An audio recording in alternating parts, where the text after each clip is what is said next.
are getting ready for our 8-day trek on the High Sierra Trail and just wanted to show you a little bit about what we're doing with electronics.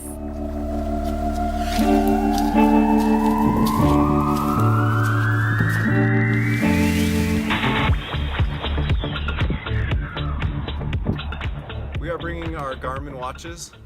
Both of us have these. We've been using them for trail running and for hiking. It's got GPS and heart rate monitors, and we really like them a lot. Yeah, so we like to track our running and hiking really just for fun.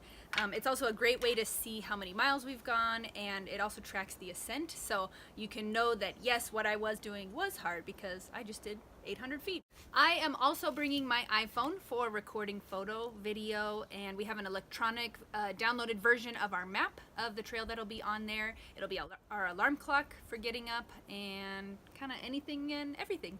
Yeah, we'll be using the All Trails app to kind of keep track of where we are, and probably won't need it a whole lot, but it's there just as a redundancy, just in case. For emergency situations, we decided that it would be best to bring a SOS device, and looking at all the different ones, we decided on the Garmin InReach Mini because it can not only do SOS functions, but it's also a two-way communicator, so we can communicate with those search and rescue personnel to let them know what the issue actually is, if it's with us or if it's with somebody that we come across on the trail, or if we need to cancel it or just specific directions. It's really capable that way. Also, with our family, we want them to be able to have the peace of mind that we are safe and just kind of be able to see our progress. Okay, so we've been tracking our hike today, testing out our Garmin InReach Mini. We've got it clipped to the back of the pack here, and it's been dropping tracking points every 10 minutes on this whole hike. So up onto a map share, and so that we can kind of see what's going on. It's also an SOS device, and we're able to communicate with a handful of the people that are following us. At least the ones watching out for us. The ones that would care if we got lost or something. That's why we decided to get that. It's nice and small. Battery life is pretty awesome with what we're going to be doing with it. It should actually last almost the whole time. Something else we really like about the Garmin Mini is the free preset messages. You can have 3 of them. Okay, send preset. Just checking in. And so basically we get to set what the text is for those messages, and we can send them as many times as we want.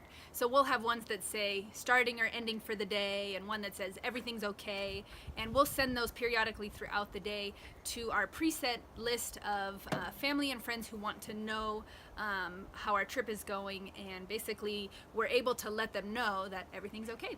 So peace of mind for them and for us.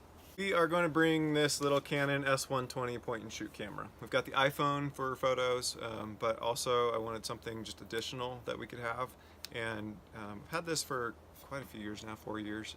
It shoots fully manual and records in 1080. It's got image stabilization and shoots time lapses, has built-in ND filter, so a lot of that stuff that just I like as a photographer, but also it is relatively small for what it does. Pretty heavy in our pack, yeah, but we figured it's dense. That was worth the weight. But yeah, maybe ask us again after our trip if we feel like it was worth it. Also with the camera is a battery charger to be able to charge the battery. So I got this little one, it's USB powered, and we'll just be carrying one battery with us for the camera. Speaking of batteries and charging, our watches need to be charged, the iPhone needs to be charged, and that camera, and so we have purchased a battery pack and then also a little solar panel. charger. So this is a little 5-watt USB solar panel with a 6700 milliwatt hour little battery pack. And then we also had this little old one that works pretty well. It's a 10,000 milliwatt, but it has a little panel built in. It can kind of sustain itself, but it can't last the whole time, which is why we ended up grabbing the bigger one. So basically what we're doing is each of us on the top of our pack facing the sun, we will each have a little solar panel and or charger on the back of our pack. And if by chance these don't charge as as fast and as as efficiently as we're hoping.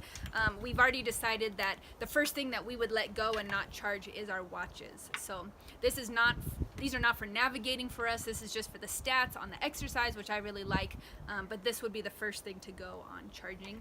And the Garmin Mini will actually last the whole time without charging, with doing tracking. So that's important for us, but we will be able to top it off because we can charge it with USB. And if this all works well, maybe we'll even download a movie to be able to watch on the phone at night. So we'll see. Yeah, the tension with these electronics is they're luxuries. It's like fun to have a good camera, fun to have the ability to track your stats as you're exercising, the ability to take fancier pictures maybe than an iPhone could, or to have redundancy in a map with the iPhone. But all these things add weight. And so we're really trying to be conscious of that and be as minimal with the weight as we feel comfortable with, and still get away with a few of these luxuries. So that's what we're doing. The solar chargers and the batteries come in under like right about half a pound each. So we'll each be carrying one of those. The camera, this camera's almost a pound, which I don't like, but so he'll carry that. Yeah, I'll be carrying that. I'll carry the Garmin. It's like really light. We just weighed all of these electronics, and they come in at 2.3 pounds total. So for each of us carrying, that's 1.15, just over a pound each, which is pretty minimal. I realize some of the items may seem like luxury items to an ultralight hiker, which we're not completely, but we're enjoying the journey, and we want to be able to document it. Join us and subscribe, and we do plan on documenting this, so releasing videos daily about our trip and posting stuff online. So check that out in the future, in the days to come, and after our trip. Yeah, and then after the hike, we do plan on doing some follow-up videos after our trip with hopefully what we learned, if this plan on electronics worked or not. So subscribe and follow, and we'll see you next time.